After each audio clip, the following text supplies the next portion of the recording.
Hi friends, welcome to ஜேசியின் குறிப்புகள். எல்லாரும் நல்லா இருப்பீங்கன்னு நினைக்கிறேன். நம்ம எல்லாருமே கொஞ்சம் நம்மளுடைய லைஃப் ஸ்டைலை மாற்றிக்கிட்டா தான் நம்ம லைஃப்பும் நல்லாயிருக்கும், நம்மளால் பணமும் சேமிக்க முடியும். எப்படி நம்ம சிக்கனமாக வாழ்கிறது அப்படிங்கிறதுக்கான ஒரு சில டிப்ஸை தான் இந்த வீடியோவில் நான் சொல்ல போகிறேன். இதை நீங்கள் ஒரு சிம்பிள் லிவிங் டிப்ஸ் அப்படின்னு கூட எடுத்துக்கலாம். ஃப்ரூகல் லிவிங் டிப்ஸ்ன்னு சொல்லுவாங்க. அந்த மாதிரி எப்பயுமே வாழ்க்கையில் நம்ம ஒரு சிம்பிளிசிட்டியை ஃபாலோ பண்ணோம் அப்படின்னா நம்ம எல்லாருக்குமே நல்லது. நான் பர்சனலாக பார்த்தீங்கன்னா ஏபிஜே ஐயாவுடைய ஒரு பெரிய ஃபேனு. என்னுடைய காலேஜ் டைமில் அவர் தான் பிரசிடெண்ட்டாக இருந்தார். எங்களுடைய காலேஜ் ஆடிட்டோரியமை திறக்கிறதுக்கு அவர் வந்திருந்தார். அவரை பார்க்கும்போது அவ்வளவு சிம்பிளான ஒரு மனுஷன். அவர் பேசுகிறதும் சரி அவ்வளோ ஒரு மோட்டிவேட்டடாக இருக்கும். எப்படிடா இவரெல்லாம் இவ்வளவு சிம்பிளாக வாழ்கிறாரு அப்படின்னு எனக்கே ஆச்சரியமாக இருந்தது. நம்மெல்லாம் அந்த மாதிரி இல்லையே அப்படின்னு ஒரு வருத்தமாகவும் இருந்தது. ஸோ நம்ம எப்பயுமே கொஞ்சம் கம்ஃபர்டபுளாக இருக்கலாம், ஆனால் சிம்பிளாகவும் வாழ கற்றுக்கிறணும். அதுக்கான ஒரு 5 டிப்ஸை தான் சொல்ல போகிறேன். இந்த சேனலில் இந்த மாதிரி நான் நிறைய வீடியோஸ் போட்டிருக்கேன். மணி ரிலேட்டட் பிளேலிஸ்ட்டில் இருக்கும், கண்டிப்பாக போய் செக் பண்ணி பாருங்கள். தங்கம் சேமிக்கணுமா, அதுக்குன்னு தனியாக பிளேலிஸ்ட் இருக்குது. உங்களுக்கு சயின்ஸ் அந்த மாதிரி விஷயங்களில் இன்ட்ரெஸ்ட் இருந்ததுன்னா கியூரியாசிட்டி பிளேலிஸ்ட்டுன்னு கூட தனியாக இருக்குது. இந்த சேனலில் போடுற வீடியோஸ் உங்களுக்கு பிடிச்சிருக்கு அப்படின்னா மறக்காமல் இந்த சேனலுக்கு சப்ஸ்கிரைப் பண்ணுங்கள். இந்த வீடியோ பார்த்துட்டு உங்களுக்கு பிடிச்சிருக்கு அப்படின்னா கண்டிப்பாக ஒரு லைக்கும் கமெண்ட்டும் பண்ணுங்கள். எப்பயும் போல் ஒரு கோட்டோட இந்த வீடியோவை ஆரம்பிக்கலாம். Don't use your money to look like you have more money. எவ்வளோ ஒரு உண்மையான விஷயம். இன்றைக்கி இருக்கிற காலகட்டத்தில் நம்ம என்ன பண்ணுறோன்னா, நம்ம சம்பாதிக்கிற அந்த காசை எடுத்துகிட்டு போய் நம்மக்கிட்ட இன்னும் நிறைய காசு இருக்குன்னு காட்டிக்கிற மாதிரியான விஷயங்களை தான் நம்ம வாங்குகிறோம். அது ஒரு பெரிய காராக இருக்கலாம், ஒரு காஸ்ட்லியான ஒரு ட்ரெஸ்ஸாக இருக்கலாம், நம்ம வீட்டில் இருக்கிற பொருட்களாக இருக்கலாம், ஒரு பெரிய வீடாக இருக்கலாம். எல்லாமே நம்ம என்ன பண்ணுறோம், நம்ம கஷ்டப்பட்டு உழைச்சி இன்னும் பல வருஷங்கள் உழைச்சிக்கிட்டே இருக்கிற மாதிரியான ஒரு விஷயத்தில் போய் நம்ம மாட்டிக்கிறோம். ஸோ அந்த மாதிரி இல்லாமல் உங்களுக்கு அது தேவையான்னு பார்த்துட்டு நீங்கள் வாங்கிக்கோங்க. எப்பயுமே நீங்கள் உங்ககிட்ட நிறைய காசு இருக்குன்னு காட்டிக்கிறதுக்காக உங்கள் காசை நீங்கள் வீணடிக்கக்கூடாது. அப்படி நீங்கள் வீணடிச்சிங்கன்னா கண்டிப்பாக என்றைக்குமே நம்ம மேலே போகவே முடியாது. நம்ம இருக்கிற நிலமையில இருப்போம். அப்படி இல்லைன்னா அதை விட நம்ம கீழே விழுந்துருவோம். ஸோ எப்பயுமே சிம்பிளான ஒரு லைஃப் ஸ்டைல் வாழ கற்றுக்கோங்க. எதுக்கு தேவையோ அதுக்கு மட்டும் உங்களுடைய பணத்தை செலவு பண்ணுங்கள். மற்றவங்களை இம்ப்ரெஸ் பண்ணணுன்றதுக்காக என்றைக்குமே உங்களுடைய காசை நீங்கள் செலவு பண்ணாதீங்க. ஸோ எப்படி நம்ம சிக்கனமாக வாழ்கிறது அப்படிங்கிறதுக்கான ஃபஸ்ட்டு டிப் என்னன்னு பார்த்தீங்கன்னா, குக் அட் ஹோம். நம்மள நிறைய பேர் முக்கியமாக பார்த்தீங்கன்னா பெண்கள் என்ன பண்ணுறோன்னா, நம்மளே சமைச்சு நம்மளே சாப்பிட்றது நம்மளுக்கே போர் அடிக்கும். முடிஞ்ச அளவுக்கு எப்பயுமே வீட்டில் சமைக்கிற மாதிரி பார்த்துக்கோங்க. இப்போ என்னுடைய பசங்களுக்கெல்லாம் பார்த்தீங்கன்னா ஃபிஷ் ஃப்ரை ரொம்ப பிடிக்கும். ஆனால் பெங்களூரில் பார்த்தீங்கன்னா ஃப்ரெஷ்ஷாக ஃபிஷ் கிடைக்கிறது கொஞ்சம் கஷ்டம். இப்போல்லாம் பார்த்தீங்கன்னா கொஞ்சம் ஃப்ரெஷ்ஷாக அட்லீஸ்ட் ஒரு 24 ஹவர்ஸ்க்குள்ளே கிடைக்கிற மாதிரி தான் இருக்குது. அந்த மாதிரி நேரத்தில் என்ன ஆகும்னா, முன்னாலெல்லாம் என்ன பண்ணுவோன்னா, ஒரு ஹோட்டலில் போயிட்டு ஒரே ஒரு என்னுடைய பசங்க முள் இருக்கிற மீன்லாம் சாப்பிட மாட்டாங்க. ஸோ மோஸ்ட்லி பார்த்தீங்கன்னா வஞ்சர மீன் தான் ஆர்டர் பண்ணுவோம். அப்படி ஒரு வஞ்சர மீன் ஆர்டர் பண்ணணும், ஒரு பீஸ், அது கூட ரொம்ப தடியாலாம் இருக்காது, ரொம்ப மெல்லிசான ரொம்ப தின்னாக இருக்கிற ஒரு பீஸ் தான் கொடுப்பாங்க. அதுவே பார்த்தீங்கன்னா கிட்டத்தட்ட 300 ரூபா ஒரு பீஸ் மட்டும். அப்போ நம்ம எவ்வளவு செலவு பண்ணுறோன்னு பாருங்கள். அதே இதை நம்ம வீட்டில் இதே ஒரு 1/2 கிலோ நம்ம வஞ்சரம் வாங்கினா கூட ஒரு 700 ரூபாய் 800 ரூபாய் கூட பெங்களூரில் கிடைக்கும். அதை விட கொஞ்சம் கம்மியாக கூட கிடைக்கும், சைஸ் சின்னதாக இருந்ததுன்னா. அப்போ நம்ம வீட்டில் இருக்கிறவங்க எல்லாருமே அட்லீஸ்ட் ஒரு பீஸ் சாப்பிட்ற மாதிரி இருக்கும். அங்கே 300 ரூபா கொடுத்து வாங்குறது எப்படி இருக்குது, வீட்டில் இதே இது 500 ரூபா கொடுத்து இத்தனை பேருக்கு வாங்குற மாதிரி இருக்கும் இல்லையா? ஸோ அதனால் எப்பயுமே வீட்டில் சமைக்கிறத இம்பார்ட்டன்ஸ் கொடுங்க, ப்ரிஃபரன்ஸ் கொடுங்க. பட் அதுக்காக எப்பயுமே வீட்டில் தான் சமைக்கணும் அப்படின்ற அவசியம் கிடையாது. ஒன்ஸ் இன் அ வைல் வெளியில் போயும் சாப்பிடலாம். ஆனால் வீட்டில் சமைக்கும்போது நம்மளுக்கு அது ஹெல்த்தியாகவும் இருக்கும். இப்போ நிறைய விஷயங்கள் நீங்கள் பார்த்துருப்பீங்க. இது சாப்பிட்டதுனால இந்த குழந்தைக்கு இப்படி ஆயிடுச்சு, இது சாப்பிட்டதுனால இந்த பெரியவங்களுக்கு இப்படி ஆயிடுச்சு, ஹாஸ்பிட்டலில் அட்மிட் ஆகிட்டாங்கன்ற மாதிரி நிறைய விஷயங்கள் இருக்கும். ஸோ முடிஞ்ச அளவுக்கு வெளியில் இருக்கிற சாப்பாடை கொஞ்சம் அவாய்ட் பண்ணலாம். வீட்டில் சமைச்சோம் அப்படின்னா ஒன்று ஹெல்தி, இன்னொன்று நம்மளுடைய உடம்புக்கும் அது நல்லது, காசும் நம்மளால் மிச்சம் பண்ண முடியும். எவ்வளவு தேவையோ அவ்வளவு நம்ம செஞ்சுக்கிறலாம்.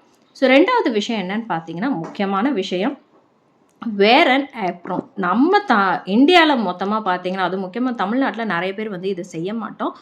நம்மளுடைய சமைக்கும்போது, இல்லன்னா துணி துவைக்கும்போது, கையில துணி துவைக்கிறீங்க, இல்லன்னா பாத்திரம் கழுவும்போது, இந்த மாதிரி விஷயம்லாம் பண்ணும்போது என்ன ஆகும்னா, நம்மளுடைய துணி வந்து ரொம்ப அழுக்காயிடும்.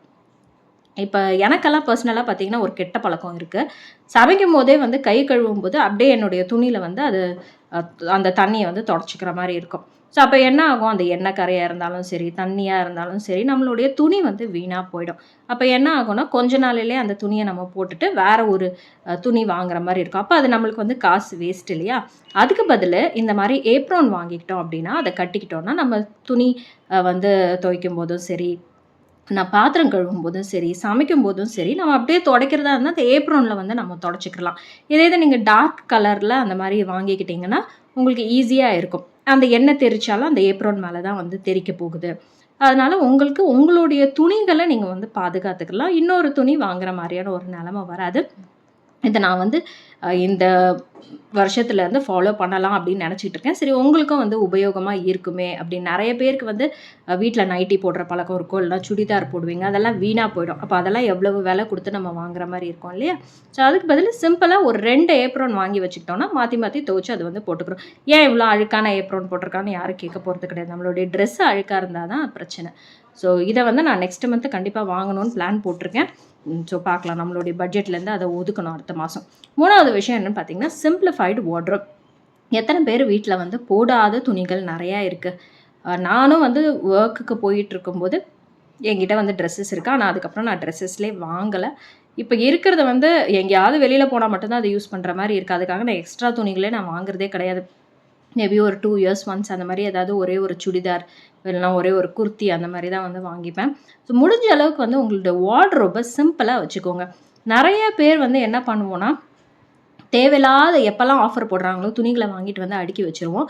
அத வைக்கிறதுக்கு கூட இடம் இருக்காது. எத போடுறது அப்படின்னு நம்மளுக்கே வந்து தெரியாம கன்ஃப்யூஸ் ஆயிடுவோம். அதுக்கு பதிலு நீங்க வீட்ல இருக்கிறீங்க அப்படின்னா, சிம்பிளா வச்சுக்கோங்க. வேலைக்கு போறவங்களா இருந்தீங்கன்னா கூட பரவால்ல. நான் வந்து ஒரு நீயா நானா ஷோலலாம் பார்த்தேன். அவங்க வீட்ல ஆயிரக்கணக்குலலாம் வந்து சாரீஸ் வச்சிருக்காங்க. எனக்கு ஆச்சரியமா போச்சு. எங்க வீட்ல மொத்தமா எண்ணுனாலே அவ்வளோ புடவ வராது. மிஞ்சி போனா நான் வந்து கல்யாணம் ஆகி இப்ப எனக்கு ஒரு 11 இயர்ஸ் ஆகப்போது. இதில புடவைன்னு நான் காசு குடுத்து வாங்கியிருப்பேன்னு பார்த்தீங்கன்னா, ஒரு 3 புடவ தான் வாங்கியிருப்பேன். மிச்சம் எல்லாமே வந்து இந்த ஃபங்ஷனுக்கு போம்போது யாராவது வந்து குடுப்பாங்க. அந்த மாரி வந்த புடவைகள் தான் என்கிட்ட இருக்கு. மற்றபடி நான் எதுவுமே வந்து புடவைகள் வாங்கல. அதே மாரி ஒரு 10 வருஷத்துக்கு முன்னால நான் யூஸ் பண்ற சுடிதார் தான் இப்ப வரைக்கும் நான் நெறைய வச்சிருக்கேன். அவ்வளவா நான் வெயிட் போடாததுனால, கொஞ்சம் வந்து அதுவே வந்து யூஸ் பண்ணிக்கிற மாரி இருக்கு. பட் ஒரு சில விஷயங்கள்லாம் வந்து கொஞ்சம் ரொம்ப டைட் ஆயிட்டுருக்கும். இப்ப ப்ளவுஸ் எல்லாம் பார்த்தீங்கன்னா, டைட் ஆயிடும். ஸோ அந்த மாதிரி விஷயங்கள்லாம் வந்து தூக்கி போட்டு வேற வந்து வாங்கிர்லாம். அதுக்காக எப்பயுமே வந்து நம்ம துணிகளே வாங்கி வாங்கி குவிச்சுக்கிட்டே இருக்கக்கூடாது. இன்னொரு கோட் கூட வந்து சொல்லுவாங்க. Money looks better in the bank rather than your closet or feet அப்படிங்கிற மாரி. ஸோ நீங்க வாங்குற செருப்புகளும் சரி, உங்க வார்ட்ரோப்ல இருக்கிற துணிகளும் சரி, அதனால உங்களுக்கு எந்த பிரயோஜனமும் வரப்போறது கிடையாது. அதுக்கு பதிலா அந்த காச நீங்க இன்வெஸ்ட் பண்ணலாம். பேங்க்ல போடலாம். சேமிப்பா பண்ணலாம். அப்போ உங்களுக்கு வந்து அந்த காசு நாளைக்கு உங்களுக்கு வந்து உதவியா இருக்கும். இந்த துணி எதுக்காவது உதவியா இருக்குமா? கால்ல போடுற செருப்பு எதுக்காவது உதவியா இருக்குமா? 2 ஜோடி செருப்பு வச்சுக்கிறலாம். அது வந்து பெரிய விஷயம் கிடையாது. நார்மலான விஷயம். ஆனா இது இது ஒரு 10 ஜோடி செருப்பு வச்சுட்ருக்கோம். நான் அளவுக்கு மீறி துணிகள் வச்சிருக்கோம் அப்படின்னா, காச என்னைக்குமே நம்மளால சேமிக்க முடியாது. நம்ம வந்து மற்றவங்கள இம்ப்ரெஸ் பண்றதுக்காக தான் இந்த விஷயங்கள்லாம் நம்ம வந்து வாங்கிட்டுருக்கோம். ஸோ சிம்பிளான ஒரு லைஃப் ஸ்டைல் வார்ட்ரோபையும் நீங்க ஃபாலோ பண்ணுங்க. 4வது விஷயம் என்னன்னா, don't carry credit card. Credit card வச்சுக்காதீங்க. இது என்னுடைய சின்சியர் ஒரு சஜஷன் கூட சொல்லுவேன். ஆனா, அதையும் மீறி நீங்க கிரெடிட் கார்டு வச்சிருக்கீங்க அப்படின்னா, அதை எப்படி யூஸ் பண்ணணுன்றத நீங்க வந்து கத்துக்கோங்க. இந்த மாசம் நீங்க எவ்வளவு யூஸ் பண்ணியிருக்கீங்களோ, ஒரு 40 நாள், 30 நாளுக்குள்ள அந்த ஃபுல் அமௌண்ட்டையும் நீங்க வந்து கட்டி முடிச்சுருங்க. ஏன்னா, கிரெடிட் கார்டுல உங்களுக்கு வந்து நெறைய ஆஃபர்ஸ்லாம் வந்து போடுவாங்க. அந்த மாரி இருக்கிறதால நீங்க வந்து யூஸ் பண்ணிக்கிறலாம். ஸோ கிரெடிட் கார்டு வச்சிருக்கிறவங்க அத வைஸா யூஸ் பண்ண கத்துக்கோங்க. கிரெடிட் கார்டு இல்லையா, இனிமே வாங்கவே வாங்காதீங்க. அப்படி கிரெடிட் கார்டுல உங்களுக்கு நெறைய கடன் ஆயிடுச்சு அப்படின்னு நெனச்சீங்கன்னா, கிரெடிட் கார்ட தயவுசெய்து உடைச்சிருங்க. அந்த கிரெடிட் கார்டு கடனை எப்படி முடிக்கிறதுன்றத பாருங்க. நான் வந்து பர்சனலா என்கிட்ட கிரெடிட் கார்டு கிடையாது. இதுவரைக்கும் நான் வாங்குனது கிடையாது. ஆனா என்னோட ஹஸ்பண்ட் வந்து எங்களுக்கு கல்யாணம் ஆனதுக்கு அப்புறமா வந்து பிரெக்னன்ட்டா இருக்கும்போது கிரெடிட் கார்டு தேவைப்படும்னு நெனச்சுட்டு வாங்குனாரு. அதில பார்த்தீங்கன்னா, எங்களுக்கு கிட்டத்தட்ட முக்காவாசி கடன் வந்து கிரெடிட் கார்டுனால தான் வந்துருச்சு. அதுவும் வந்து லட்சக்கணக்கில வந்து கிரெடிட் கார்டுனால கடன் ஆயிடுச்சுன்னு சொல்லலாம். அதனால தான் வந்து இன்னைக்கு வரைக்கும் சரி கிரெடிட் கார்டு அப்படின்னாலே பயம் தான் எனக்கு. வேணவே வேணாம் கிரெடிட் கார்டு. பரவாயில்ல எதுவுமே வேண்டாம் நம்மளுக்கு. ஏன்னா நம்மக்கிட்ட இல்லாத ஒரு விஷயத்த தான் அது வந்து குடுக்க போகுது. ஒரு கடனா தான். ஆனா அதுக்கு வந்து நம்ம எவ்வளவு சஃபர் ஆக போறோம் அப்படிங்கிறது நம்மளுக்கு தான் வந்து தெரியும். அதனால நீங்க வெளியில போறதா இருந்தாலும் உங்ககிட்ட கிரெடிட் கார்டு இருக்குன்னா எடுத்துட்டு போகாதீங்க. உங்களுடைய டெபிட் கார்டு எடுத்துட்டு போங்க. அப்படி இல்லன்னா வந்து முடிஞ்ச அளவுக்கு கேஷா எடுத்துட்டு போயிருங்க.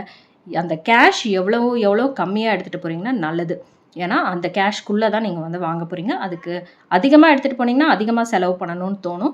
ஸோ முடிஞ்ச அளவுக்கு கையில வந்து பணமா செலவு பண்ணுங்க. பணத்த நம்ம வந்து கையில இருந்து குடுக்கும்போது தான், என்னடா இது தண்ணியா செலவு பண்ணுவோமா அப்படின்னு யோசிக்க நம்மளுக்கு வந்து தோணும். அந்த ஃபிசிக்கல் டச்னால. ஸோ அதனால வந்து கிரெடிட் கார்டு அவாய்ட் பண்ணுங்க. டெபிட் கார்டும் முடிஞ்ச அளவுக்கு வெளியில போனீங்கன்னா அவாய்ட் பண்ணிக்கோங்க. கையில காசா வந்து எடுத்துட்டு போங்க. காசு இதில நெறைய உங்களால மிச்சம் பண்ணலாம். இந்தியால இருக்கிற முக்காவாசி கடன்கள் எதனாலன்னு பார்த்தீங்கன்னா, இந்த கிரெடிட் கார்டு, பர்சனல் லோன் தான். ஸோ 5வது விஷயம் என்னன்னு பார்த்தீங்கன்னா, பை திங்ஸ் யுவர் நீட். என்னைக்குமே வந்து உங்களுக்கு ஒரு பொருள் தேவைப்படுது அப்படின்னா மட்டும் தான் அந்த பொருள வாங்கணும். இல்லன்னா வாங்கக்கூடாது. இப்ப நம்ம சும்மாவே சாப்பாடு சாப்பிடுவோமா? இல்லைல்ல. நமக்கு பசி எடுத்துச்சுனா தான் நம்ம வந்து சாப்பாடு சாப்பிடுவோம். தண்ணி தவிச்சுச்சுனா தான் வந்து தண்ணி குடிப்போம். ஆனா பொருட்கள் அப்படிங்கிற விஷயம் என்ன பண்ணுவோம்? நம்மளுக்கு தேவையோ, தேவையில்லையோ போய் வாங்கிட்டு வந்துருவோம். அதுக்கப்புறமா என்ன யோசிப்போம்? ஐயய்யோ! என்னடா இந்த பொருள வந்து வாங்காம இருந்திருக்கலாமே! இந்த காசு வீணா போயிடுச்சு. இந்த இடத்துக்கு போகாம இருந்திருக்கலாமே! இந்த காசு வீணா போயிடுச்சு அப்படின்னு நம்மளுக்கு வந்து நெனைக்க தோணும். அதனால எப்பயுமே வந்து உங்களுக்கு என்ன பிடிக்கும்ன்றத முக்கியம் கிடையாது. அது உங்களுக்கு தேவையா அப்படிங்கிறத வந்து நீங்க யோசிங்க. அதுக்காக பிடிக்காத விஷயங்கள் பண்ணணும்னு அவசியம் இல்ல. புடிச்ச விஷயங்களையும் பண்ணக்கூடாது அப்படிங்கிற எந்த ஒரு கட்டாயமும் கிடையாது. உங்களுடைய பட்ஜெட் போடும்போதே எதெல்லாம் உங்களுடைய தேவைகள்னு நீங்க எழுதிக்கோங்க. இப்ப நான் சொன்னேன் இல்லையா? அடுத்த மாசத்துல பட்ஜெட்ல நான் வந்து ஒரு ஏப்ரான் வாங்கிக்கணும்னு ஆசைப்படுறேன் அப்படின்னு சொல்லிட்டு. ஸோ அந்த மாதிரி வந்து நீங்களும் ஏதாவது ஒரு விஷயம் வாங்கணும் அப்படின்னா, உங்களுடைய பட்ஜெட்ல அதுக்குன்னு தனியா காசு வந்து ஒதுக்கிட்டு நீங்க வந்து வாங்கலாம். ஆனா தேவையில்லாத விஷயங்கள எதுவுமே வந்து வாங்காதீங்க. இந்த மாதிரியான சிம்பிளான விஷயங்கள நம்ம ஃபாலோ பண்ணோம்னா, கண்டிப்பா நம்மனால வந்து காச மிச்சம் படுத்த முடியும். முக்கியமா பெண்கள் நெனச்சோம் அப்படின்னா, நம்ம இருக்கிற நெலைமையில இருந்து இன்னொரு நல்ல நெலைமைக்கு போறதுக்கு உதவியா இருக்கும். ஸோ வீட்ல இருக்கிற பெண்கள் எல்லாருமே இந்த மாரி சிம்பிளான ஒரு லைஃப் ஸ்டைல ஃபாலோ பண்ணலாம். வீட்ல இருக்கிறவேன்னு சும்மா இல்லாம, ஏதாவது ஒரு சைடு இன்கம் வர்ற மாரி, ஒரு ரூ. 1000 வந்தாலும் பரவால்ல. அந்த மாதிரி ஏதாவது ஒரு நம்மளுடைய செலவுக்கு நம்ம செலவு பண்ற மாரி ஏதாவது ஒரு விஷயம் பண்ணிக்கிறலாம். நம்மளுடைய குழந்தைங்களுக்கும் நம்ம இந்த மாதிரியான விஷயங்கள சொல்லிக் குடுக்கலாம். ஏன்னா, இன்னைக்கு நம்ம குழந்தைங்களுக்கு ஒரு கம்ஃபர்டபுளான, ஒரு பணக்கார, ஒரு லக்ஸரியான ஒரு லைஃப் ஸ்டைல கத்துக் குடுத்துட்டோம்னா, நாளைக்கு அவங்கனால வந்து அந்த வெளி உலகத்துல போயி வாழ்றது அப்படிங்கிறது கஷ்டம். இப்ப இருக்கிற நெறைய பசங்கள்லாம் பாருங்களேன், ஏதாவது ஒரு சின்ன விஷயத்துக்கு அப்படின்னா கூட ஏதாவது ஒரு தவறான ஒரு முடிவு எடுக்குறாங்க. வீட்ட விட்டு வெளியில ஓடிடுறாங்க. இதுக்கு காரணம்லாம் என்னன்னு பார்த்தீங்கன்னா, நம்ம சின்ன வயசுல இருந்து அவங்களுக்கு சொல்லிக் குடுக்க மாட்டேங்கிறோம். இது வந்து நல்லது, இது கெட்டது, இந்த மாரி இருக்கக்கூடாது. நம்ம தைரியமா இருக்கணுன்ற மாரி அவங்களுக்கு சின்ன வயசுல இருந்தே சொல்லிக் குடுக்க ஆரம்பிச்சோம் அப்படின்னா, அவங்களும் வந்து பெருசானதுக்கு அப்புறமா அவங்களுடைய கால்ல தைரியமா நிக்க கத்துக்குவாங்க. அதுதான் வந்து 80ஸ், 90ஸ் கிட்ஸுக்கும் இப்ப இருக்கிற 2K கிட்ஸ்க்கும் இருக்கிற வித்தியாசம். அப்பலாம் நம்ம ஸ்கூல்ல டீச்சர் கிட்ட கூட எவ்வளவு அடி வாங்கியிருப்போம். நம்ம என்னைக்குமே வந்து வீட்ல வந்து கம்ப்ளைண்ட் பண்ண மாட்டோம். ஆனா இப்ப இருக்கிற குழந்தைங்கள் வந்து நெறைய அந்த மாரி வந்து மாறிட்டே இருக்கிறாங்க. ஸோ அவங்களுக்கு வந்து நல்லது, கெட்டது எதுன்னு சொல்லிக் குடுக்கலாம். வாழ்க்கைய தைரியமா வாழ்றதுக்கு கத்துக் குடுக்கலாம். எல்லாருக்குமே இந்த வீடியோ பிடிச்சிருக்கும் அப்படின்னு நெனைக்கிறேன். இன்னொரு வீடியோவில் சந்திக்கலாம். அதுவரை உங்களிடமிருந்து விடை பெறுவது உங்கள் அன்பு தோழி ஜெசி.